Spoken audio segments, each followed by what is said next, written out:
কি হলো? কার সঙ্গে কথা বলছিলি বাইরে? কারো সঙ্গে না। ও তাই বুঝি? তা নবাব নন্দিনী রান্নাটা কে করবে শুনি? অমলেন্দুর কথাগুলো তখনও কানে বাজছে যুথিকার। হঠাৎ করেই কি যেন হয়ে গেল ওর। জোর গলায় বলে উঠল, প্রতিদিন যে করে সেই করবে। আমি রান্না না করলে তুমি তো না খেতে পেয়ে মরে যাবে। যাও গিয়ে শো, ঠিক সময় খাবার পৌঁছে যাবে। হ্যাঁ,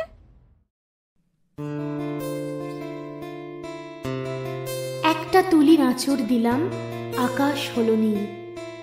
সুখের অসুখ নিলাম তোমার, চোখেতে ঝিলমিল। প্রেমের ফাঁদে পড়ুক না হয়, উড়ুক তাদের ঘুম। কৃষ্ণচূড়ায় লাল হলো এই ভালোবাসার মরশুম।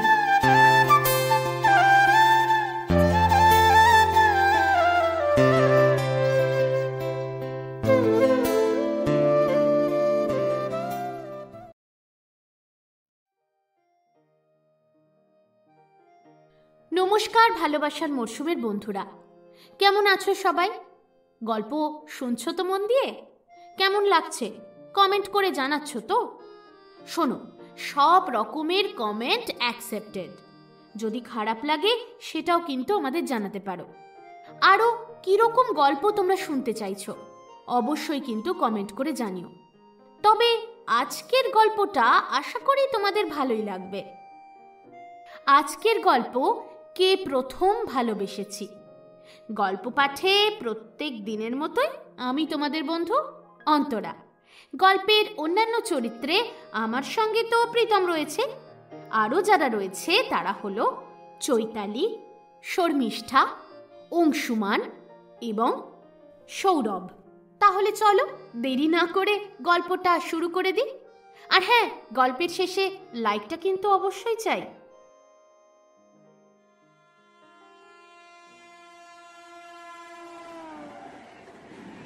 আজকেও 8:15 লোকালটা চোখের সামনে দিয়ে বেরিয়ে গেল। অনেকটা দৌড়েও শেষ পর্যন্ত শেষ রক্ষা হলো না। এর পরের ট্রেন প্রায় 1 ঘন্টা পর। এতক্ষণ এই স্টেশনেই বসে অপেক্ষা করতে হবে। কিন্তু এভাবে রোজ রোজ 10টার ক্লাসটা মিস করলে ও যে পিছিয়ে পড়বে। হ্যাঁ, ওর ক্লাসমেটরা যথেষ্ট সাহায্য করে, নোটস দেয়, কিন্তু তাও ক্লাসে উপস্থিত থেকে নিজের নোটসটা বুঝে নেওয়ার মধ্যে অনেক পার্থক্য থাকে। তার উপর বিষয়টা যখন ইতিহাস, তখন ভালো করে বোঝাটা সত্যি খুবই গুরুত্বপূর্ণ। দীর্ঘশ্বাস ফেলে স্টেশনের বেঞ্চটাতেই বসে পড়ল যুথিকা।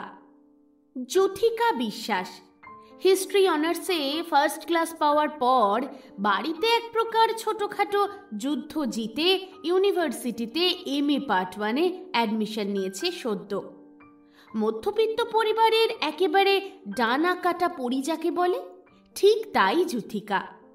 ভগবান বেশ সময় নিয়ে যত্ন করে গড়েছেন এই মেয়েটিকে। এমনকি সদ্য জন্মানো ধপধপে ফর্সা মেয়েটিকে কোলে নিয়েই ডাক্তারবাবুর মুখ থেকেই বেরিয়ে পড়ে জুঁই শব্দটি। ব্যাস, ওটি হয়ে যায় যুথিকার ডাকনাম। সময়ের সঙ্গে সঙ্গে রূপের আধিক্য ক্রমশ বেড়েছে, বই কমেনি। তার কোমর ছাপানো কালো চুল, টানা টানা হরিণের মতো চোখ, আর কোমল নরম গোলাপি দুটো ঠোঁট যেন কোনো কারিগরের নিজের হাতে গড়া এক টুকরো শিল্পকর্ম। একবার তার দিকে চোখ পড়লে আরও একবার ঘুরে তাকায় না এমন মানুষ হাতে গোনা যাবে প্রায়। তার উপর স্বভাবটিও ঠিক একই রকম, শান্ত শিষ্ট মিষ্টভাষী। এই মেয়েটির সঙ্গে একবার কথা বললে তুমিও তার প্রেমে পড়তে বাধ্য। কি ভাবছো যে মেয়েটি রূপে লক্ষ্মী, গুণে সরস্বতী, তাই মেয়েটির জীবনে কোনো সমস্যা থাকতেই পারে না? আছে আছে, যুথিকার জীবনে হাজারো সমস্যা আছে। নিম্নবিত্ত পরিবারের এমন সুন্দরী একটা মেয়ে খুব একটা গর্বের নয়, বরং খানিকটা ভয়েরই বিষয়। লালসায় চকচক করতে থাকা বেশ কিছু চোখ সর্বদাই ফাঁদ পেতে থাকে তাকে গ্রাস করার জন্য। আর সুযোগও রয়েছে বেশ ভালোই। যুথিকার বাবা কর্মসূত্রে থাকেন বেনারস। সেখানেই একটি কাপড়ের দোকানে কাজ করেন তিনি। বছরে 2-3 বারের বেশি বাড়ি আসতে পারেন না। তার ওপর যুথিকার মা তার জন্মদাত্রী নন। তাতে অবশ্য সমস্যার কিছু থাকার কথা নয়, কিন্তু তার ক্ষেত্রে রয়েছে। আসলে সবাই তো আর কৃষ্ণের মা যশোদা হতে পারেন না। যুথিকার জন্মের একদিন পরেই ওর মা মারা যায়। স্ত্রীর মৃত্যু সহ্য করতে পারেন না অবিনাশবাবু। ছন্ন ছাড়া জীবন যাপন করতে থাকেন, ডুবে যেতে থাকেন নেশায়। অবিনাশবাবুর মা তখনও বেঁচে। তার সম্পূর্ণ রাগ ডিগিয়ে পড়ে যুথিকার উপর। ঠাকুমা যতদিন বেঁচে ছিলেন কোনোদিন তাকে নাম ধরে ডাকেননি, হয় অভাগী আর না হলে অপয়া। এই নামেই তিনি ডেকেছেন যুথিকাকে। এসব নামের অর্থ বুঝতে পারত না ছোট্ট যুথিকা। মনে মনে ভাবত এগুলোই বোধহয় তার ঠাকুমার আদরের ডাক। বুঝতে পারছিলেন অবিনাশবাবু এই পরিবেশে মেয়েটা ভেসে যাবে, তাই বাধ্য হয়েই বিয়ে করলেন। ভেবেছিলেন মেয়ের জন্য মা নিয়ে আসবেন, কিন্তু লক্ষ্মী দেবী যুথিকাকে নিজের মেয়ের মতো ভালোবাসা দিতেই পারেননি। বরং যত দিন যেতে থাকে সংসারের সমস্ত অকল্যাণের দায়ভার তার উপরেই চাপিয়ে দিতে থাকেন তিনি। এমনকি স্বামীর কানেও বিষ মন্ত্র ঢালতে থাকেন। তিনি যে সন্তানের জন্ম দিতে পারেননি তার দায়ও নাকি যুথিকার। ওই অপয়া মেয়ে মানুষের জন্যই আজ তিনি নিঃসন্তান। ক্রমশ অশান্তি যখন চরমে ওঠে তখন এই সংসার থেকে দূরে পালিয়ে যাওয়াটাই একমাত্র স্বস্তি, এই ভেবেই বেনারসের কাজটা করতে রাজি হয়ে যান অবিনাশবাবু। এদিকে একা পড়ে থাকেন লক্ষ্মী দেবী আর যুথিকা। বাপের বাড়ির তেমন জোর না থাকায় শেষ পর্যন্ত এই বাড়িতেই থেকে যান লক্ষ্মী দেবী। আর অনিচ্ছা সত্ত্বেও যুথিকার সঙ্গে একই বাড়িতে বসবাস করতে বাধ্য হন। তবে একদিকে তাতে তার সুবিধেই হয়েছে, উটোটি ভেঙে দুটোটি করতে হয় না তাকে। সংসারের 69 সবটাই বিথিকার ঘাড়ে ফেলে তিনি নিশ্চিন্তে পায়ের উপর পা তুলে দিন কাটান। এই তো যেমন আজকেই তড়িঘড়ি সংসারের কাজ সেরে সবেমাত্র স্নান করে কোনো রকমে দুটো কিছু মুখে দিয়ে কলেজের উদ্দেশ্যে বেরোচ্ছিল যুথিকা। ঠিক তখনই পিছন থেকে লক্ষ্মী দেবী বলে ওঠেন, এই যে কি ব্যাপার, বড়লোকের বেটি সেজেগুজে ব্যবসা করতে বেরিয়ে পড়ছো তাহলে? শব্দগুলো কানে আসতেই সারা শরীরটা যেন জ্বলে গেল যুথিকার। দলা পাকানো কষ্টটা কোনো রকমে গিলে ফেলে উত্তর না করেই বাড়ির বাইরে বেরিয়ে আসছিল ও। আর ঠিক তখনই টান পড়ল ওর ভিজে চুলগুলোয়। যন্ত্রণায় কোকিয়ে উঠল যুথিকা। তবে রে অপয়া মেয়ে ছেলে, আমার কথার উত্তর না দিয়ে বেরিয়ে যাওয়া হচ্ছে? কতবার বলেছি তোকে আমার চানের জল কল থেকে তুলে দিয়ে তবে তুই বাড়ি থেকে বেরোবি। ভুলে গিয়েছিলাম মা, আসলে এত দেরি হয়ে গিয়েছে, প্রথম ক্লাসটা তো মিস করব, তাই জন্য। লেখাপড়া লেখাপড়া দেখাচ্ছিস আমাকে? বজ্জাত অসভ্য নোংরা মেয়ে, কি ভাবছিস আমি জানি না পড়াশোনার নাম করে শহরে তুই ব্যবসা করতে যাস? কি বলছো মা? এ যে শোনা পাপ, তুমি নিজেও জানো এসব মিথ্যে। মিথ্যে? তাহলে তোর ব্যাগে কালকের ওই 2000 টাকা কোথা থেকে এলো বল? তোর কন্যাগর থেকে ওই টাকা দিয়েছে বল? কি বলছো তুমি? ওটা তোমার স্কলারশিপের টাকা। কলেজে ফিস দেওয়ার পর ওই কটা টাকাই তো আমার হাতে থাকে, ওটা দিয়েই তো আমার যাতায়াত। আরো একটু জোরে টান পড়ে যুথিকার চুলে। আবার মিথ্যে কথা? দাঁড়া, আজ তোরই একদিন কি আমারই একদিন, মেরে আমি তোর মুখ ভেঙে দেব। মুখে মুখে চোপা করা একেবারে গুছিয়ে দেব। তুমি বিশ্বাস করো আমি মিথ্যে কথা বলছি না। ঠিক আছে, তোমার যদি বিশ্বাস না হয় তুমি ব্যাংকের পাসবইটা আপডেট করা আছে দেখো, ওখানেই তো টাকা ঢোকে। কেন বিশ্বাস করো না আমাকে মা? আমি কোনো নোংরা কাজ সত্যি কথা বলছিস তো? যদি মিথ্যে কথা হয় তাহলে কিন্তু এই বাড়ির বাস উঠিয়ে দেবো আমি। তোমার পায়ে পড়ছি মা, আমি সত্যি বলছি, এই তোমার দিব্যি। এই অপয়া অভাগী, আর তোর একবার ওই মুখে আমার দিব্যি কাটবি না। লজ্জা করে না? ছোটবেলায় মাকে খেয়েছিস, সংসারটা আমার শেষ করে দিয়েছিস, এখন আবার আমাকে মারতে এসেছিস আমার দিব্যি খেয়ে। আরো বেশ কিছুক্ষণ নিজের মনের ঝাল মেয়ের ওপর মেটাতে থাকে লক্ষ্মী দেবী। তারপর হাঁপিয়ে গেলে শেষ পর্যন্ত নিস্তার পায় যুথিকা। চোখের জল দুহাত দিয়ে কোনো রকমে মুছে বেরিয়ে পড়ে স্টেশনের উদ্দেশ্যে। কিন্তু ততক্ষণে অনেকটা দেরি হয়ে গেছে। ট্রেনটা আজও তারই সঠিক সময়ে বেরিয়ে গেছে। ব্যাগের ভেতর ফোনটা অনেকক্ষণ ধরেই ভাইব্রেট করছে। সেদিকে মনই ছিল না জুঁইয়ের। আজ সকালের ঘটে যাওয়া ঘটনাটা নিয়ে মনের ভেতরটা বড্ড কু গাইছে। হ্যাঁ, ওর মা দিনরাত ওর পিছনে খিটখিট করে, সত্যি কথা। কিন্তু এমন একটা নোংরা বিষয় মায়ের মাথায় ঢুকলো কি করে? তবে কি ওর বিরুদ্ধে মাকে কেউ উস্কানি দেয়? ভাবতে ভাবতে কোথাও যেন হারিয়ে গিয়েছিল ও। ক্রমাগত বেজে চলা ফোনটার দিকে এতক্ষণে খেয়াল হলো, এই রে অর্ণা ফোন করছে। আজ আবার কপালে বকুনি আছে। হ্যাঁ হ্যালো, হ্যাঁ রে বল। বললে কি তুই শুনতে পাবি? তার চেয়ে বরং আগে তোর কানের জন্য একটা মেশিনের ব্যবস্থা করি, তারপর বরং কল করব। আরে কি বলছিসটা কি ভুলভাল? কতক্ষণ ধরে ফোনটা বাজছে খেয়াল আছে? হ্যাঁ রে, আমার কি আর কাজকর্ম নেই সারাদিন, খালি তোর কথা চিন্তা করব? সরি রে, একদম খেয়াল করিনি, কখন যে সাইলেন্ট হয়ে গিয়েছিল। আচ্ছা ঠিক আছে, বুঝতে পেরেছি। কিন্তু কোথায় রয়েছিস তুই? আজকে কিন্তু ফার্স্ট ক্লাসটা মিস করবি না, তাহলে আমি কেন, তোকে স্বয়ং দেবাদিদেব মহাদেবও স্যারের হাত থেকে বাঁচাতে পারবে না। না রে, আজকেও ট্রেনটা মিস করেছি। ফার্স্ট ক্লাসটা না আমি করতে পারবো না। আবার? হ্যাঁ রে, এইভাবে চললে তো তোর পড়াশোনা একেবারে লাটে উঠবে। কতবার বললাম আমার সঙ্গে আমার বাড়িতে থাক, কোনো সমস্যা হবে না। তা নয়, উনি সেই যাতায়াত করেই ক্লাস করবেন। তুই তো জানিস অর্ণা আমার বাড়ির পরিস্থিতি, তারপরেও এগুলো কেন আমায় বলিস? আচ্ছা শোন না, আমি কলেজে গিয়ে কথা বলছি। ঠিক আছে, রাখছি। হ্যাঁ, আরে আরে আরে আমার কথাটা শোন। আরে এখন একটুও ফোনে কথা বলতে ইচ্ছে করছে না ওর, বরং নিজের ভাবনাতেই আরও একবার হারিয়ে গেল ও। বাড়ি থেকে বেরিয়ে কিছুটা এগোতেই বার কয়েক হেঁচকি তুলে থেমে গেল অমলেন্দুর সাধীর স্কুটারটি। বছর 2 হলো বহু কষ্টে জমানো নগদ 30,000 টাকায় এক বন্ধুর কাছ থেকে কিনেছিল এটা।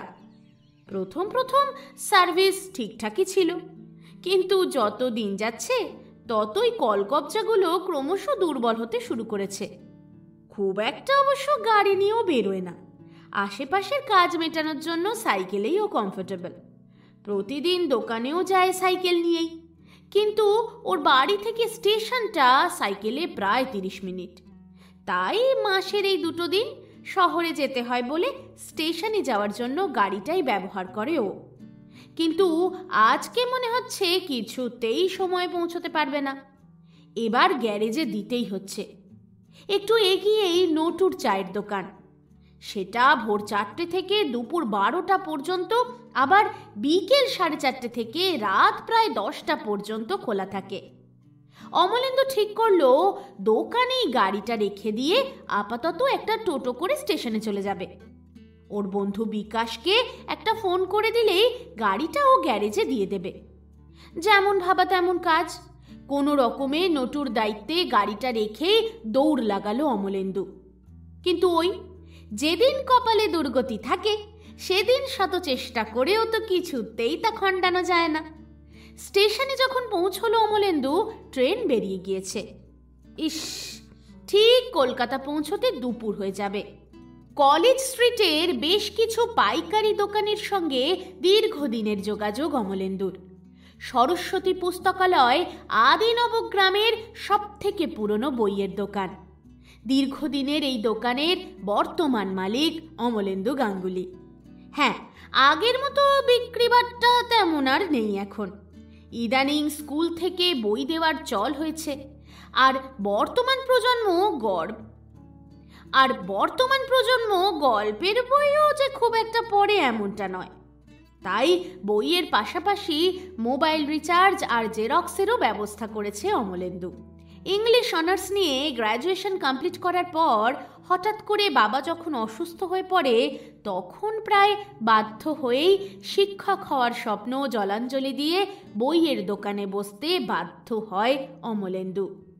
এরপর একে একে বাবার মৃত্যু, মায়ের অসুস্থতা ধীরে ধীরে সংসারে বেঁধে ফেলতে থাকে ওকে। প্রথম কিছুই বুঝতো না প্রায়। তারপরে সময়ের সঙ্গে সঙ্গে সব কিছুই শিখে নিতে হয়েছে। এই 27 বছর বয়সে এসে দোকান বাড়ি করতে করতে মাঝে মাঝে ক্লান্ত লাগে অমলেন্দুর। তখন একমাত্র অক্সিজেনের জায়গা ওর ক্লাব, বালক সংঘ। ক্লাবের বেশিরভাগই বয়স্ক মেম্বার, আর ওরা এই 4-5 জন বন্ধু। প্রতিদিন প্রায় সন্ধ্যের সময় আড্ডা বসে সেখানে। সবাই কাজকর্ম থেকে ফিরে কিছুক্ষণ সময় আড্ডা মারে। প্রতিদিন না হলেও রবিবার করে তো ক্লাবে যাওয়া চাই অমলেন্দুর।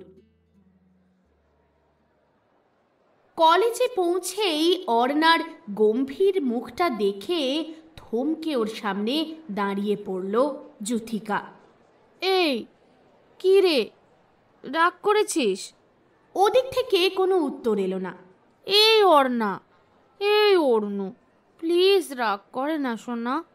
বড় বড় চোখ করে যুথিকার দিকে তাকালো অর্ণা। আমি কি সেলাই মেশিন? ঘাবড়ে গেল যুথিকা। সত্যি এই মেয়েটা কখন যে কি বলে কোনো ঠিক নেই। মানে কি বলছিস? না, আমি তো সেলাই মেশিন নয়। তাহলে তুই আমাকে হয়তো তেল দিচ্ছিস কেন? আর শোন, তোর ওপর রাগ করতে না আমার বই গেছে। ক্লাস করবি না তুই, অ্যাটেন্ডেন্স পাবি না তুই, তাতে আমার কি? বুঝবি যখন পরীক্ষায় বসতে দেবে না। ওরম করে বলিস না, তুই তো জানিস আমার বাড়িতে। ও, তার মানে ওই শাকচুন্নি ডাইনি পেতনি মহিলাটা আবার তোকে জ্বালিয়েছে, তাই না?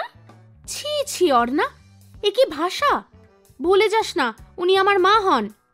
আহারে, দরদ উতলে উঠছে।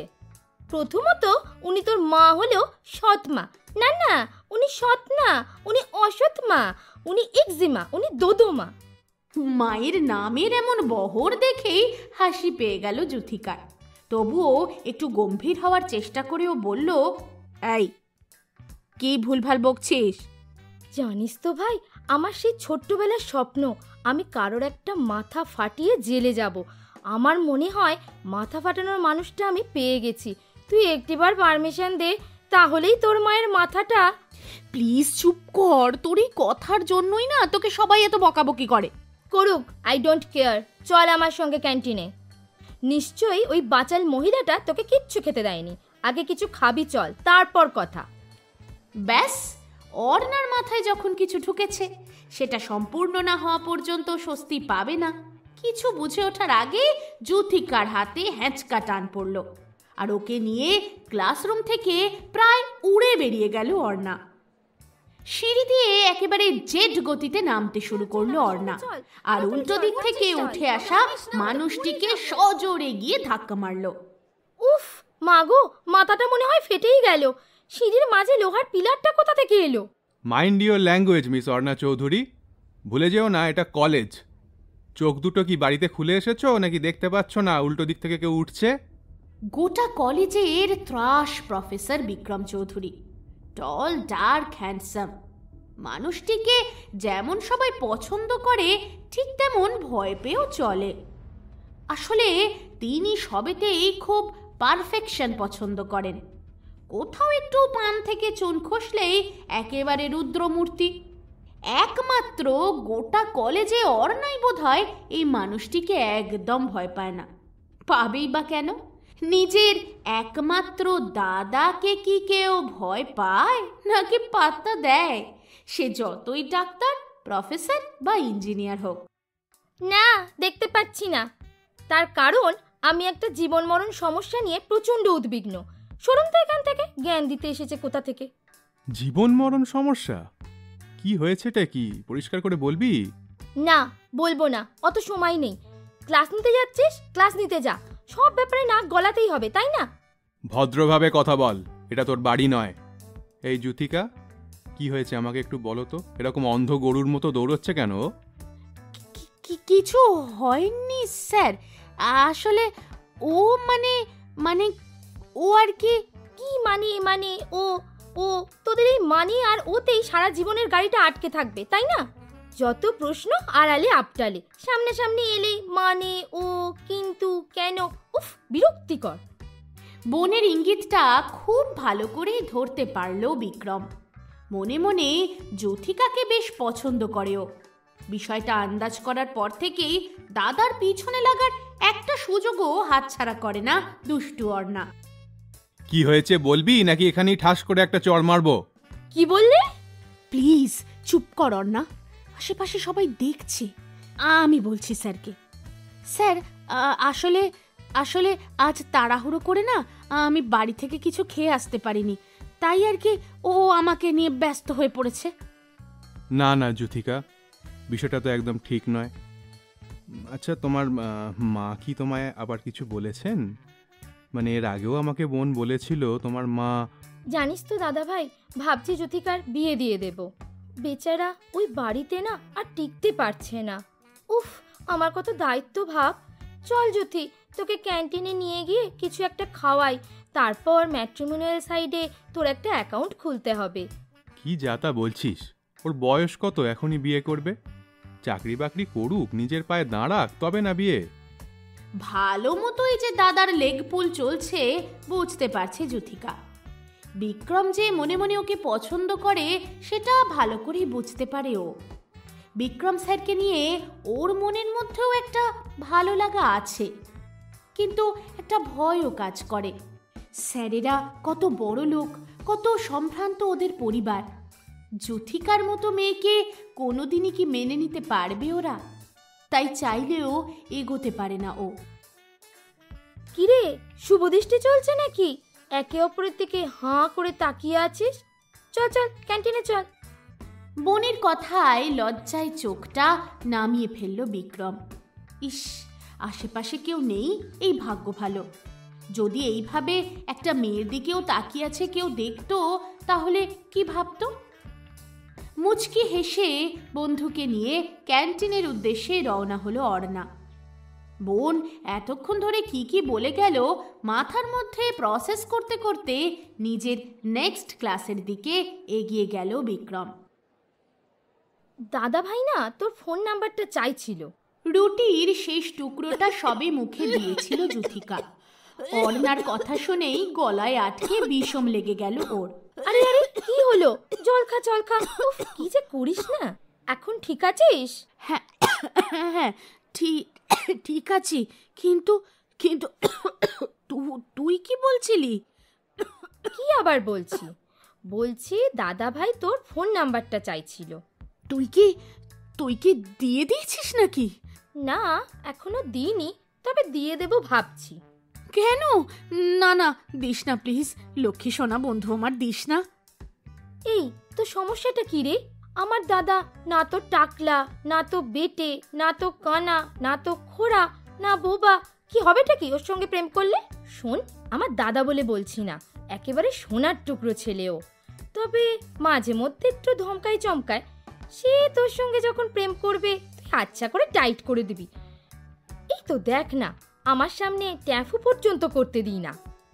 না না না না, এরকম করিস না অর্ণা, তুই তো জানিস আমার বাড়ির পরিস্থিতি।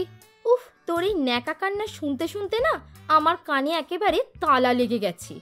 আমি খুব ভালো করেই জানি মনে মনে তুমি ভালোই ডিগবাজি খেয়েছো, শুধু মুখেই না। না, তুই আমার একমাত্র বান্ধবী, তোর কাছে অস্বীকার করব না। হ্যাঁ, আমার বিক্রম স্যারকে ভালো লাগে, কিন্তু খালি কিন্তু কোনো কিন্তু ফিন্তু পাপা চিন্টু নয়। আজ আমি ফোন নাম্বার দিচ্ছি, তুই দাদা ভাইয়ের সঙ্গে কথা বলছিস, এটাই ফাইনাল। আরে আমার কথাটা তো শোন। শুনবো না, কানপুর এখন স্ট্রাইকে গেছে। জ্যোতিকার কথা একেবারে কানেই তুলল না অর্ণা। বরং বান্ধবী আর দাদার প্রেমের গাড়িকে ধাক্কা মারার কাজটা আজকেই শুরু করে দিল। কিরে, ক্লাবে কেউ আসেনি? ফাঁকা কেন? একা একাই ক্যারাম খেলছিল বিকাশ। অমলেন্দুর গলা শুনেই চোখ তুলে একগাল হাসল ও, তারপর বলল, এসে গেছিস? আর বলিস না, মনোজ আর বিট্টু গেছে কি সব কাজে, আর সুকান্তর তো নতুন বিয়ে হয়েছে, ক্লাবে কি আর তার মন টেকে? আমি আর কি করব, বেকার মানুষ, তাই ভাবলাম একা একাই খেলি।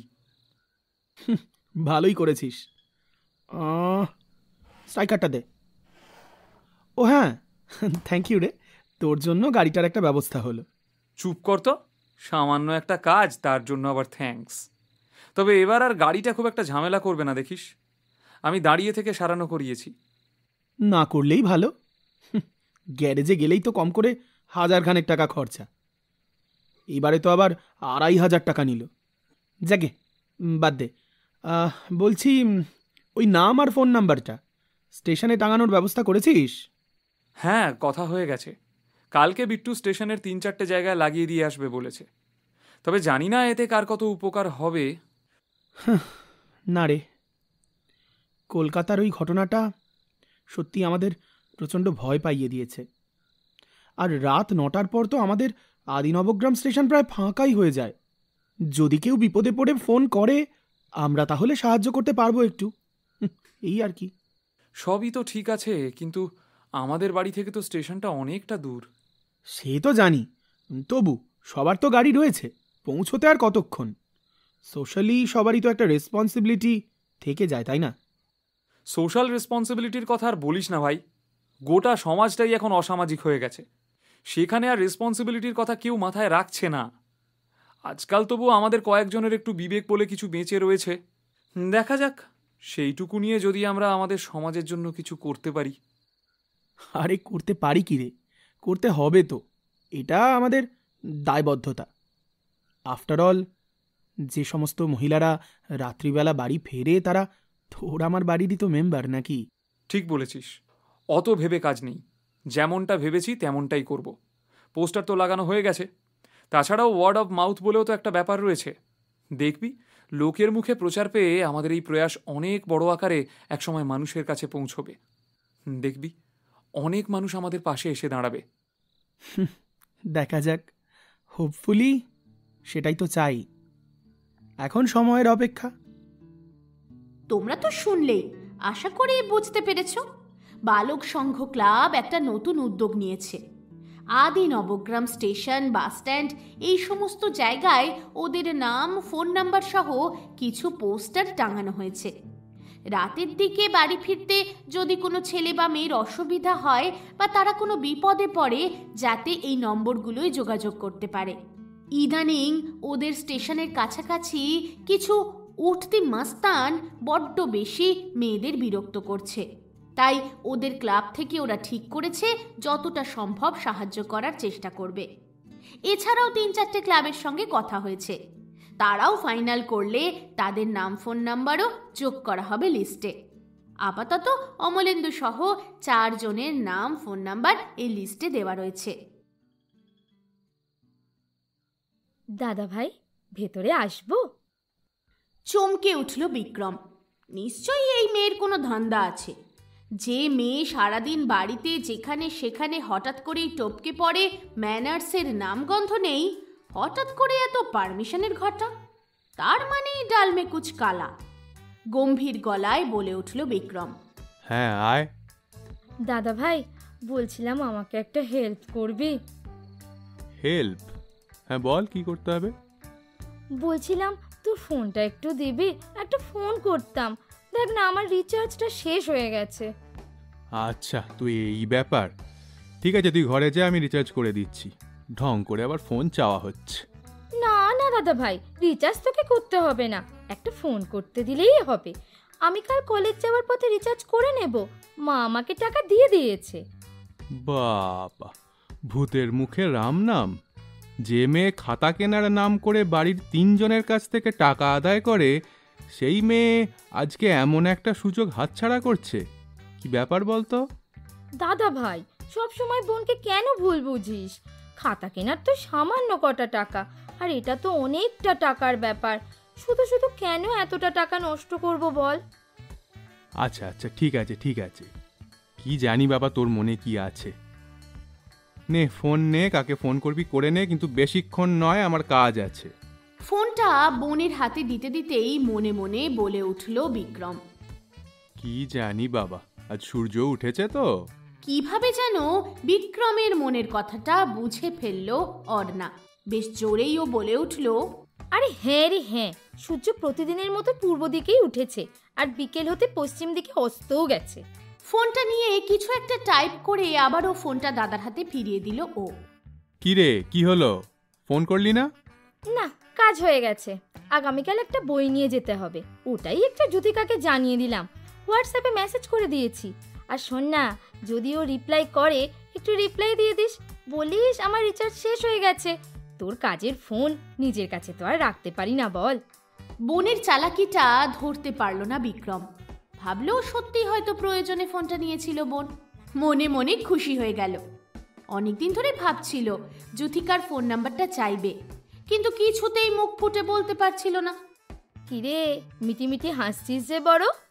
হাসবি পরে, আগে একটা পার্পেল নোট বার করতে। কি পার্পেল নোট? আরে 100 টাকা ছাড়, ফোন নাম্বারটা দিলাম এমনি এমনি নাকি? এই, তোকে আমি ফোন নাম্বার চেয়েছি? ভাগ এখান থেকে, অসভ্য মেয়ে। আচ্ছা, একেই তার মানে বলে যার জন্যে করি চুরি সেই বলে চোর। কথাটা বলে আর দাঁড়ালো না অর্ণা। হাসতে হাসতে ছুট দিল ঘরের দিকে। দাদা ভাইয়ের সঙ্গে মজা করতে বেশ ভালোই লাগে ওর।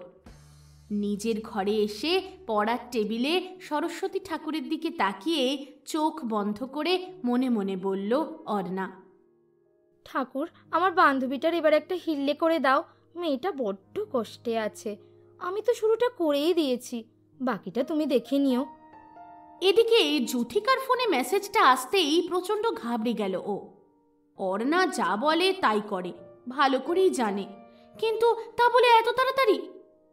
কিছুক্ষণ আগেই মেসেজটা এসেছে, তুমি ঠিক আছো জ্যোতিকা, বিক্রম। প্রায় 50 বার মেসেজটা পড়েছে জ্যোতিকা। বারবার রিপ্লাই টাইপ করেও মুছে ফেলেছে। কি লিখবে, কতটা লিখবে বুঝতেই পারছে না। এদিকে আবার অর্ণার ফোন সুইচ অফ।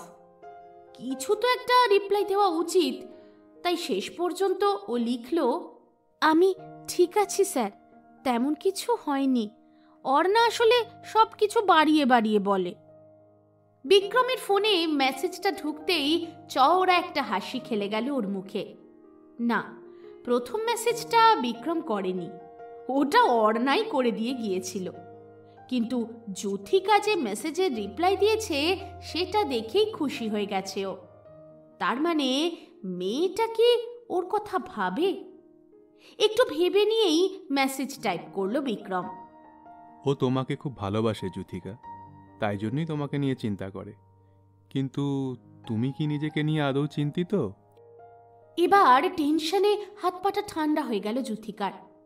কাঁপা কাঁপা হাতে টাইপ করলো রিপ্লাই, আমি তো বললাম আপনাকে আমি ঠিক আছি, আমার কোনো সমস্যা নেই। আবারও টাইপ করলো বিক্রম, সত্যিই সমস্যা নেই? আচ্ছা জ্যোতিকা, তুমি সত্যি এত অবুঝ? তোমার আশেপাশে কে রয়েছে, কে তোমাকে নিয়ে কি ভাবছে, কিছুই কি বুঝতে পারো না তুমি? নাকি অন্যকে কষ্ট দিয়ে তুমি বেশি ভালো থাকো? অদ্ভুত একটা ভালো লাগা ছেয়ে গেল মনের মধ্যে। ফর্সা গাল দুটো রাঙা হয়ে উঠল মুহূর্তেই। দাঁত দিয়ে নিচের ঠোঁটটা চেপে ধরল জ্যোতিকা। নিজের হৃদস্পন্দন নিজেই যেন শুনতে পাচ্ছে। একটা লম্বা শ্বাস নিয়ে রিপ্লাই দিল ও, আমি সত্যি কাউকে কষ্ট দিতে চাই না, বিশ্বাস করুন। আসলে নিজের ভাগ্যের উপর একটু বিশ্বাস নেই আমার। আমি যে বড় অপয়া। কে বলে এসব কথা? এত শিক্ষিত মেয়ে হয়েও তুমি এত ব্যাকডেটেড চিন্তা করো? ভাগ্যটাগ্য বলে কিছু হয় না, বুঝলে? সবটাই কর্ম। আর হ্যাঁ, একটা কথা সবসময় মনে রাখবে, এই বিক্রম সারা জীবন তোমার পাশে থাকবে, তোমার ছায়া সঙ্গী হয়ে। মেসেজটা পড়েই টপ করে দুফোঁটা চোখের জল মোবাইলে ঝরে পড়ল যুথিকার। তবে কি ওর সুখের দিনের এখানেই শুরু, নাকি আবারও কোনো এক ঝড় এলোমেলো করে দেবে যুথিকার জীবন? জানা নেই, তবে আশাও করে। আশা ছাড়া বাঁচা কি সম্ভব? এরপর থেকেই মাঝে মধ্যে বিক্রমের সঙ্গে মেসেজে কথা চলতে থাকে যুথিকার। সময়ের সঙ্গে সঙ্গে ওদের সম্পর্কটা অনেকটা সহজ সরল হয়ে গেছে। যুথিকাকে কেয়ার করে বিক্রম, সব সময় ওর ভালো মন্দ, পছন্দ অপছন্দ খেয়াল রাখে। নিজের সুন্দরী বান্ধবীকে নিয়ে যথেষ্ট পজিটিভ। কি হলো, আজ কলেজে এলে না? না, আসলে মায়ের শরীরটা খারাপ, বাড়ির কাজকর্ম রয়েছে, তাই জন্য আর যাওয়া হলো না। আচ্ছা, আমিও তাই ভাবছি, তুমি তো সাধারণত কলেজ কামাই করো না। আচ্ছা যুথিকা, গতকাল কি কলেজে তুমি দোপাট্টা আনতে ভুলে গিয়েছিলে? হ্যাঁ, আসলে তাড়াহুড়োতে না আমি দুপাট্টাটা নিতে ভুলে গিয়েছিলাম। কেন, কি হয়েছে? না, তুমি যখন কলেজ থেকে বেরোচ্ছিলে গেটের বাইরের ছেলেগুলো খুব বিশ্রীভাবে তোমার দিকে তাকিয়েছিল। আমার একটুও ভালো লাগছিল না।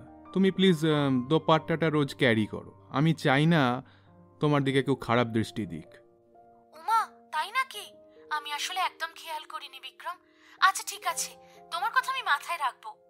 আর হ্যাঁ, তোমার ওই নোটসের খাতাটা আমি চেক করছিলাম আজকে, সবই ঠিক আছে, কিন্তু মাঝে মাঝেই কাটাকুটি রয়েছে। ওই দিকটা একটু খেয়াল রেখো, কেমন? আসলে এরকম অগোছালো খাতা আমি একেবারেই পছন্দ করি না। গোছানো পরিপাটি না হলে আমার বড্ড অস্থির লাগে। হ্যাঁ, আসলে তাড়াহুড়োতে কাটাকুটি হয়ে গেছে। ঠিক আছে, আর হবে না। ফোনটা এরপরেই রেখে দিল বিক্রম। ইদানিং মেসেজের সঙ্গে সঙ্গে ফোনেও কথা চলে।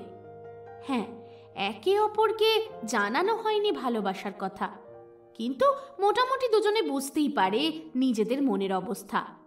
সবসময় কি মুখে বলেই বোঝাতে হয়? চোখে চোখ পড়লে আপনা থেকেই সবকিছু বেরিয়ে পড়ে।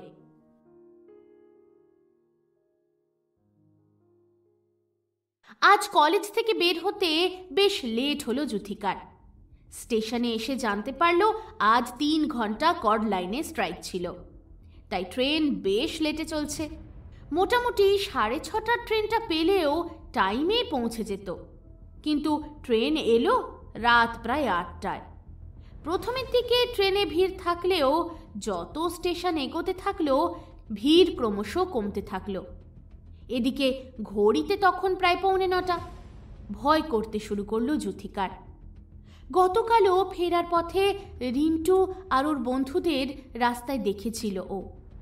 কেমন যেন বিশ্রীভাবে হাঁ করে ওর দিকেই তাকিয়েছিল।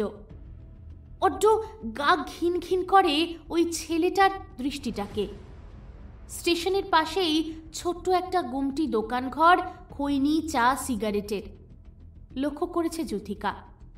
ছেলেটা চোখ দিয়েই ওখান থেকে যেন গিলে খেতে চায় ওকে। ভয়ে হাত পা ঠান্ডা হয়ে এলো ওর। রাত হয়ে গেছে, স্টেশন নিশ্চয়ই এখন ফাঁকা। যদি টোটো পায় তো ভালো, না হলে একা একা এতটা রাস্তা কি করে ফিরবে ও? পাশের বাড়ির কাকুকে একটা ফোন করবে ভাবল, কিন্তু তাহলে আবার মা চেঁচামেচি করতে পারে। পাশের বাড়ির সঙ্গে ওদের সম্পর্ক একদমই ভালো নয়, বিশেষ করে ওর মায়ের সঙ্গে। যুথিকার সঙ্গে কারোরই কোনো সমস্যা নেই, কিন্তু ওর মায়ের জন্যই সবাই ওদের এড়িয়ে চলে। 7-5 ভাবতে ভাবতে ট্রেনের জানলার বাইরে তাকিয়ে রইল যুথিকা। হঠাৎ কি একটা মনে পড়তে তাড়াতাড়ি ব্যাগ থেকে বার করলো ফোনটা। ফটো গ্যালারিটা খুলতেই বেরিয়ে পড়ল স্ক্রিনশটটা। সোশ্যাল মিডিয়ার একটা পোস্ট, যেখানে কিছুদিন আগেই ও দেখেছিল। কয়েকটা ফোন নাম্বার দিয়ে কয়েকটা ক্লাব সাহায্য করবে বলে এগিয়ে এসেছে। একা একা যাতায়াত করে, কখন কাজে লাগবে ভেবে স্ক্রিনশটটা নিয়ে নিয়েছিল যুথিকা। এত তাড়াতাড়ি যে সেটার প্রয়োজন পড়বে বুঝতেই পারেনি। তড়িঘড়ি ফোন নাম্বারগুলোর মধ্যে একটা নাম্বারে কল করলো ও। হ্যালো, নমস্কার, আমি জ্যোতিকা বলছি। আসলে আমি আপনার নাম্বারটা ওই ওই একটা গ্রুপ থেকে পেয়েছি। আসলে আজকে একটু বিপদে পড়েছি, তাই আমি এখনো ট্রেনে। স্টেশনে নামতে নামতেই আমার 9:15 হয়ে যাবে। আসলে একটা টোটো পেলেই আমার হয়ে যাবে। ভদ্রলোক নিশ্চয়ই সাহায্য করবেন এমন আশ্বাস দিয়েই ফোনটা কেটে দিলেন। এদিকে ফোনটা রাখার পরই অন্য আরও একটা ভয় চেপে ধরল জ্যোতিকাকে। আচ্ছা, যাদের বিশ্বাস করে সাহায্য চাইছে তারাই যদি... না না, ভুল হয়ে গেল কল করে। এর থেকে তো একা একাই চলে যাওয়া ভালো ছিল। ছেলেগুলো আদৌ কোথায় থাকে, কি করে, ভালো মন্দ তো কিছুই ও জানে না। এদিকে ততক্ষণে ওর ফোনে একটা আননোন নাম্বার থেকে কল আসা শুরু হয়ে গেল। কি করবে ভেবে না পেয়ে তাড়াতাড়ি করে ফোনটা কেটে সুইচ অফ করে দিল জ্যোতিকা। ইস, এইভাবে সাহায্য চেয়ে ফোন সুইচ অফ করে দেওয়াটা কি ঠিক হলো? এইরকমই এক অদ্ভুত দোলাচলে ভুগতে শুরু করলো জ্যোতিকা। আসলে রক্ষকের ভক্ষক হয়ে ওঠার উদাহরণ তো নয় নয় করে কম নেই। তাই এইভাবে চট করে কাউকে বিশ্বাস করতে সত্যি ভয় করাটাই স্বাভাবিক।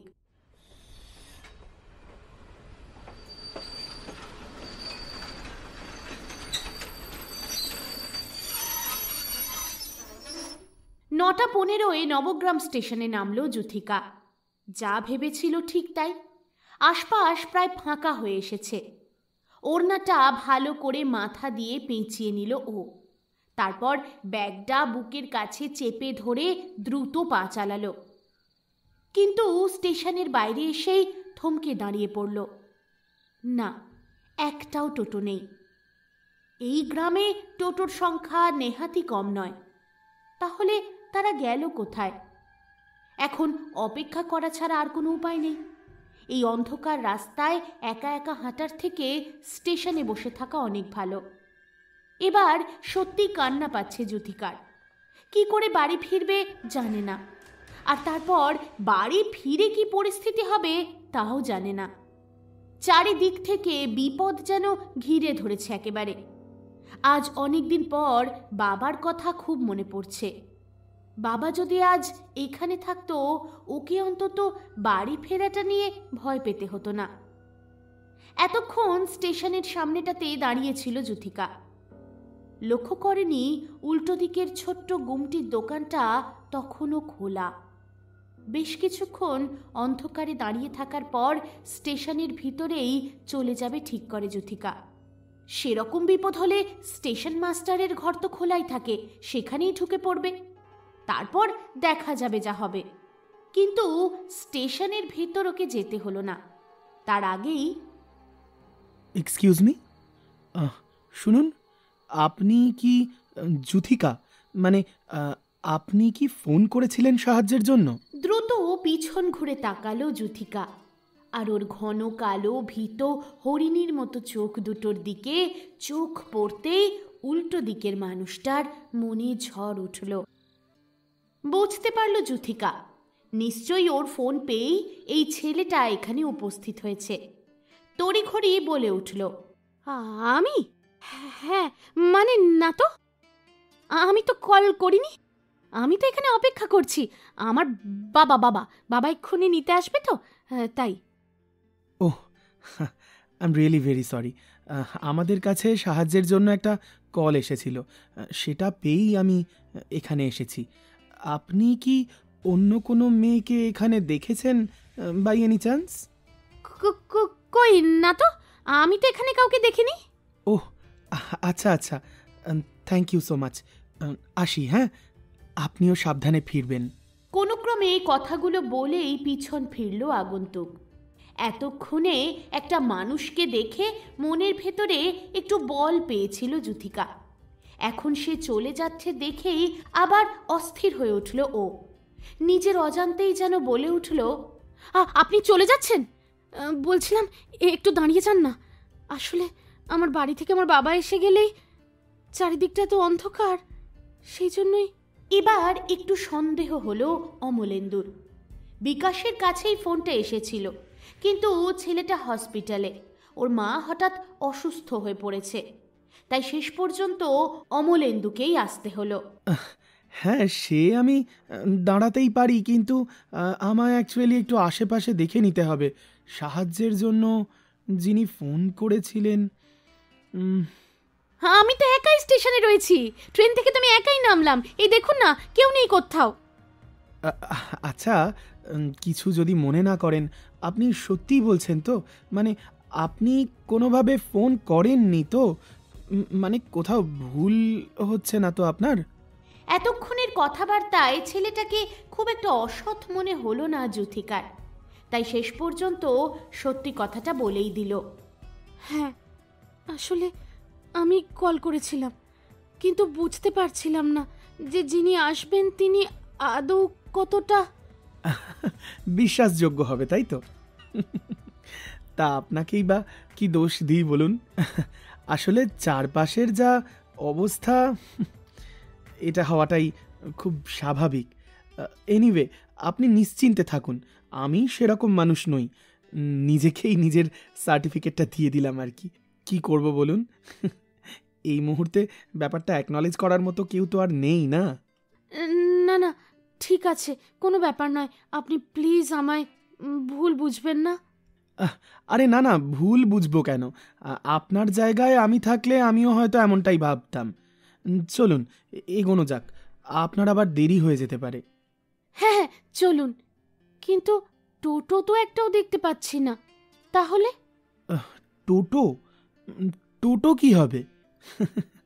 এই যে দেখুন না, আমার রাজদূত।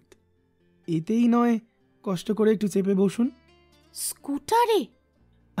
আরে আরে, ভয় পাবেন না। আপনি চাইলে পরিচিত কাউকে ফোনে নিয়ে নিন, আর না হলে নিজের গুগল লোকেশন অন করে রাখুন। সেরকম হলে বাড়ির কারোর সঙ্গে আমার কথা বলিয়ে দিন। একটু তো বিশ্বাস করতেই হবে ম্যাডাম। হ্যাঁ, মানছি অমানুষে ভরে গেছে পৃথিবী, তা বলে 1%ও কি ভালো মানুষ নেই বলুন?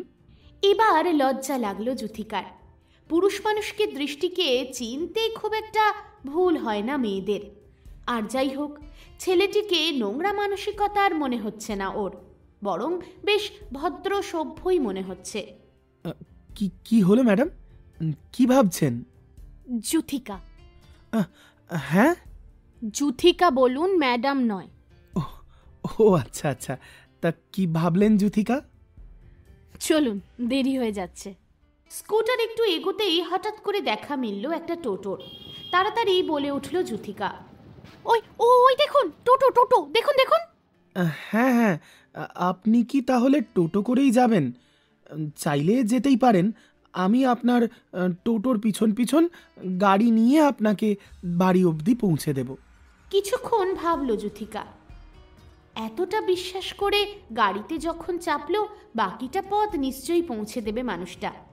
তাই টোটোর ভাবনাটা মাথা থেকে আপাতত ঝেড়ে ফেলল।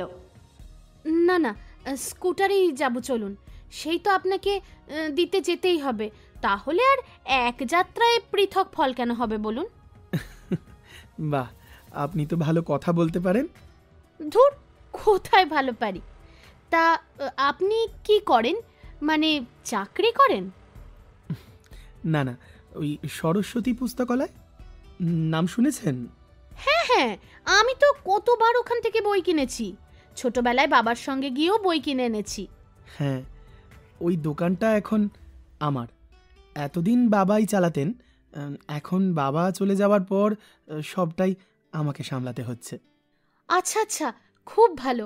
জানেন তো, বই পড়তে না আমি খুব ভালোবাসি, কিন্তু ইদানিং আর পড়া হয় না। বাবা, যা বইয়ের দাম হয়েছে! বই পড়তে আমিও খুব ভালোবাসি, আর দামটা সত্যি ইদানিং বড্ড বেশি। আপনি যদি বলেন, আমি কলেজ স্ট্রিট থেকে আপনার পছন্দের বই এনে দেব, পুরনো বই, কম দামে। ওই যে আছে না, দামে কম মানে ভালো। তবে আপনি যদি পুরনো বই পড়তে চান তাহলেই আর কি। বই তো বই, পুরনোই হোক আর নতুন। পুরনো হওয়ার সঙ্গে সঙ্গে লেখাগুলো তো আর বদলে যায় না বলুন। একদম ঠিক। এটা কজন বোঝে বলুন তো? আচ্ছা, বাই দ্য ওয়ে, আপনি কি করেন? আমি MA পড়ছি, ফার্স্ট ইয়ার, হিস্ট্রি। বাবা, ইতিহাসের ছাত্রী! তার মানে তো সেই এত এত মুখস্থ বিদ্যে করতে হয় আপনাকে। মোটেও নয়, ইতিহাস মানেই মুখস্থ নয়, ওসব ভুলভাল কথা। জানতে গেলে সবটাই বুঝতে হয়, না হলে সবটাই মুখস্থ করতে হয়। বুঝলাম। এটা সেটা গল্প করতে করতে বাড়ির দিকে এগিয়ে চলল ওরা দুজন। কে বলবে আজই ওদের প্রথম আলাপ, বেশ ভালোই গল্প জমেছে। আসলে ওদের চিন্তা ভাবনা অনেকটা একই রকম, তাই জন্যই খুব তাড়াতাড়ি বন্ধুত্বটা জমে উঠল। বাড়িতে যখন পৌঁছলো যুথিকা তখন প্রায় 9:40। এতক্ষণ খুব একটা চিন্তা ভাবনা করেনি, কিন্তু এখন বাড়ির বাইরে দাঁড়িয়েই হাত পাটা আপনা আপনি ঠান্ডা হয়ে গেল। ভিতরে ওর জন্য যে কি অপেক্ষা করছে ও জানে না, তবে এটুকু বুঝতে পারছে একটা চরম অশান্তি ওর জন্য ওঁত পেতে বসে আছে। কি হলো? কি ভাবছেন? আর তো চিন্তা রইল না, বাড়ি তো পৌঁছেই গেলেন। এবার আপনি ঢুকে যান ভিতরে, রাত হয়ে যাচ্ছে, আমাকেও ফিরতে হবে। হ্যাঁ, আসছি। হ্যাঁ, আচ্ছা, আসছি। পিছন ফিরে অমলেন্দুকে একটু হাত নেড়ে ব্যাগ থেকে চাবি বার করে গেট খুলে ভেতরে ঢুকে গেল যুথিকা। মেয়েটা ভিতরে ঢুকে যেতেই একটা স্নিগ্ধ হাসি ছড়িয়ে পড়ল অমলেন্দুর মুখে। সত্যি মেয়েটা বড্ড লক্ষ্মী, কি সুন্দর শান্ত শিষ্ট আর মিষ্টি করে কথাও বলে। বর্তমানে এরকম ছাপোষা ঘরোয়া মেয়ে সত্যিই দেখতে পাওয়া যায় না। সাধারণ হয়েও কোথাও যেন মেয়েটার মধ্যে অসাধারণত্ব রয়েছে। কিছুক্ষণের আলাপেই সেটা খুব ভালো করেই টের পেয়েছে অমলেন্দু। স্কুটারে বসে বসেই বিকাশকে ফোন করে জানিয়ে দিল যে ও ভালোভাবে পৌঁছে দিয়েছে মেয়েটিকে। ফোনটা রাখতেই কিছু কথা কানে এলো অমলেন্দুর। আর একটু খেয়াল করতেই বুঝতে পারল গলার আওয়াজটা সম্ভবত যুথিকার বাড়ির ভেতর থেকেই আসছে। গাড়িটা সাইড করে বাড়ির দিকে এগিয়ে গেল। মেয়েটা কি কোনো বিপদে পড়ল নাকি? না হলে এভাবে চিৎকার করছে কে? কি হলো বল, জবাব দিবি। কেন এত দেরি হলো বল? কোন কলেজ এত রাত পর্যন্ত ক্লাস হয় শুনি? বিশ্বাস করো মা, সত্যি বলছি, আজ রেল অবরোধ ছিল, তাই জন্য ট্রেন খুব লেট করেছে। আমি অনেকক্ষণ স্টেশনেই বসেছিলাম। মিথ্যে কথা, মিথ্যে কথা, আমি জানি সব মিথ্যে কথা। নিশ্চয় কোথাও থেকে মুখ কালো করে ফিরলি তুই, তাই না? ছি ছি ছি ছি, আর মান সম্মানের কিছু বাকি রইল না। কান খুলে শুনে রাখ অভাগী, 2 দিন বাদে পেট করে বাড়ি এলে জ্যান্ত জ্বালিয়ে দেবো তোকে, আমি বলে দিলাম। মা, কি বলছো? ভেবে বলছো এসব? তোমার মনে হয় আমি এতটা খারাপ? কি আবার মুখে মুখে চোপা? দাঁড়া, আর ঝাঁটা দিয়ে তোর বিষ আমি ঝাড়বো। আর থাকতে পারল না অমলেন্দু, জোরে জোরে গেটটা ধাক্কাতে লাগলো। মুহূর্তের মধ্যেই ভেতরের সব শব্দও থেমে গেল। দ্রুত পায়ে বাইরে বেরিয়ে এলো যুথিকা। কিন্তু এ কি বিধ্বস্ত অবস্থা হয়েছে মেয়েটার!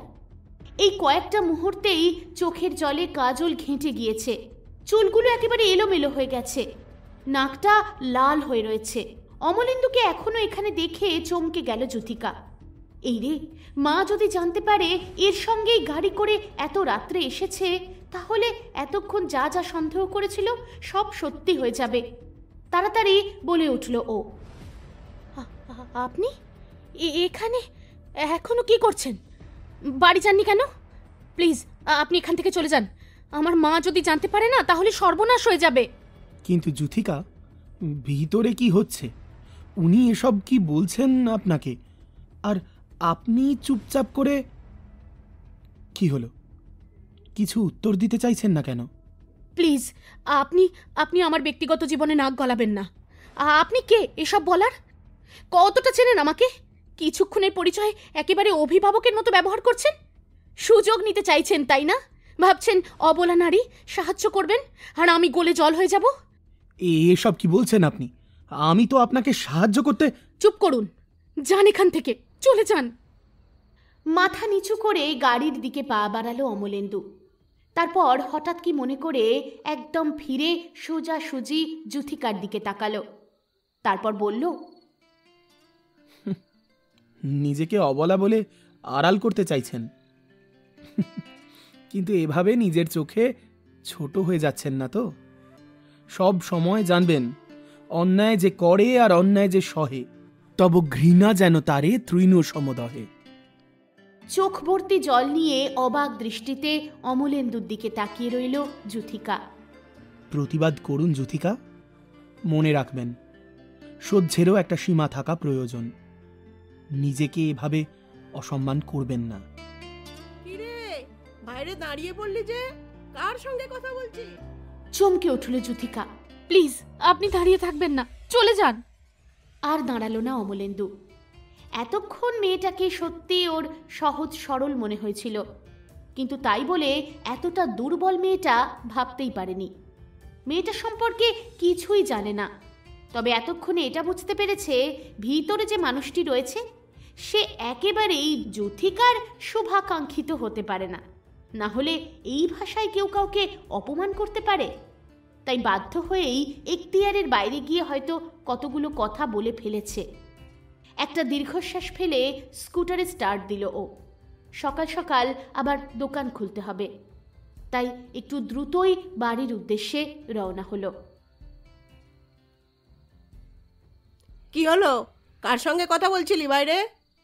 কারো সঙ্গে না। ও তাই বুঝি? তা নবাব নন্দিনী রান্নাটাকে করবে শুনি? অমলেন্দুর কথাগুলো তখনও কানে বাজছে যুথিকার। হঠাৎ করেই কি যেন হয়ে গেল ওর। জোর গলায় বলে উঠল, প্রতিদিন যে করে সেই করবে? আমি রান্না না করলে তুমি তো না খেতে পেয়ে মরে যাবে। যাও গিয়ে শো, ঠিক সময় খাবার পৌঁছে যাবে। হ্যাঁ? তারপর এক মুহূর্তও ওখানে দাঁড়িয়ে না থেকে রান্নাঘরের দিকে চলে গেল ও। হতভম্ব হয়ে দাঁড়িয়ে রইলেন লক্ষ্মী দেবী। কি হলো এই মেয়ের? যার 7 চরে রা নেই, সেই কিনা চোখ রাঙিয়ে এতগুলো কথা বলে গেল? না, ব্যাপারটা তলিয়ে দেখতে হচ্ছে। এই মেয়ে নিশ্চয়ই কারোর পাল্লায় পড়েছে, আর তার কথাতেই লক্ষ্মী দেবীর সঙ্গে এরকম ব্যবহার করছে। রাতে বিছানাতে মাথা রাখতেই অমলেন্দুর কথাগুলো কানের মধ্যে বাজতে থাকলো যুথিকার। তবে কি ও সত্যি অন্যায় করেছে মায়ের এই ব্যবহার সহ্য করে? কিন্তু বড়দের মান সম্মান করতে শিখেছে যুথিকা। কি করে মায়ের মুখের উপর কথা বলবে? আর অচেনা একটা লোক ওর সম্পর্কে কিছুই জানে না, অথচ নির্দ্বিধায় কথাগুলো বলে চলে গেল। যেগুলো বলে গেল, তবে কি সেগুলো সত্যি? আর ভাবতে পারল না যুথিকা। ক্লান্ত শরীরে ঘুম নেমে এলো 2 চোখে। আজ বন্ধ চোখের পাতায় বিক্রমের হাস্যোজ্জ্বল মুখটা ভাসতে থাকল না, বরং আলো আঁধারির মধ্যে বুদ্ধিদীপ্ত 2 চোখ যেন বারবার বলে গেল যুথিকাকে, প্রতিবাদ করো, উঠে দাঁড়াও, সহ্য করো না, আমি আছি তো। কি হবে এরপর? প্রতিবাদী হয়ে উঠতে পারবে যুথিকা, নাকি মাথা পেতে মেনে নেবে সব অত্যাচার? নিজের ভালোবাসাকে কি নিজের কাছে আটকে রাখতে পারবে বিক্রম, নাকি ওর অতিরিক্ত অধিকার বোধ ওদের সম্পর্কটাকে করে তুলবে টক্সিক? আর অমলেন্দু? যুথিকার জীবনে অমলেন্দুরই বা কি ভূমিকা? খুব জানতে ইচ্ছে করছে তো? বলবো, বাকি গল্পটাও নিশ্চয়ই শুনতে পাবে তোমরা। তবে এই সপ্তাহে নয়, আগামী সপ্তাহে, অর্থাৎ আগামী মঙ্গলবার ঠিক দুপুর 3:30 আসছে কে প্রথম ভালোবেসেছি গল্পের অন্তিম পর্ব। আর হ্যাঁ, গল্পটা কেমন লাগছে কমেন্ট করে কিন্তু জানিও। এবার ওভার টু প্রীতম। ব্যাস, আর কি, আমার যা কাজ সেটা আমি চটপট সেরে ফেলি। কে প্রথম ভালোবেসেছি এই গল্পটার প্রথম পর্ব আজ এ পর্যন্তই। দ্বিতীয় তথা অন্তিম পর্ব নিয়ে আবার তোমাদের সঙ্গে দেখা হবে আগামী মঙ্গলবার ঠিক দুপুর 3:30। তবে তার আগে শুক্রবার রাত্রি 8টায় ধারাবাহিক গল্পের পরবর্তী পর্ব নিয়ে দেখা তো হচ্ছেই। যদি এই ভিডিওটা তোমাদের ভালো লেগে থাকে তাহলে চটপট একটা লাইক আর কমেন্ট করে জানিয়ে যেতে কিন্তু ভুলো না। আর যদি তুমি আমাদের চ্যানেলে নতুন হও তাহলে অবশ্যই রিকোয়েস্ট করব চ্যানেলটা সাবস্ক্রাইব করে নোটিফিকেশন পাওয়ার জন্য বেল আইকনটা প্রেস করে রাখতে। আর হ্যাঁ, তোমরা তো জানোই ভালোবাসার মরশুম ওয়েবসাইটেও অ্যাভেলেবেল www.bhalobasharmorsum.com। এই আমাদের ওয়েবসাইট লিংক আর সঙ্গে ফেসবুক পেজের লিংক দিয়ে রাখলাম ডেসক্রিপশন বক্সে। সুযোগ সুবিধে মতো সেখানেও একবার ঢু মেরে এসো। চলো আর একদম সময় নষ্ট না করে সোজা চলে যাই গত পর্বে যে 10 জন সঠিক উত্তর দিয়েছিলে তাদের নাম ঘোষণায়। তারা হলে সঞ্চারী নায়েক, শান্তনা দেবনাথ, শান্তনু বর্মন, উজ্জ্বল, সঞ্জয় দাস, শ্রীকান্ত ঘড়ুই, ঈশানী ঘোষ, মাসুমা আক্তার, মোহিনী ভট্টাচার্য, কনার রোজারিও, তৃষা অধিকারী সহ অনেকেই। এবার চলে আসি আজকের পর্বের প্রশ্নে। আজকের প্রশ্ন, যুথিকার ডাক নাম কি? জানি এই উত্তরটা বেশ সহজ, কারণ তোমরা মন দিয়ে গল্পটা শুনেছ। তাই চটপট কমেন্ট বক্সে টাইপ করে ফেলো আজকের সঠিক উত্তর। তবে হ্যাঁ, লাইভ চ্যাটে কিন্তু উত্তর দিলে সেই উত্তর গণ্য করা হবে না। তাহলে আজ এ পর্যন্তই। কথা হচ্ছে আগামী শুক্রবার রাত্রি 8টা এবং আগামী মঙ্গলবার দুপুর ঠিক 3:30। ততক্ষণ ভালো থেকো সকলে, আর ভালোবাসার মরশুমের সঙ্গে থেকো।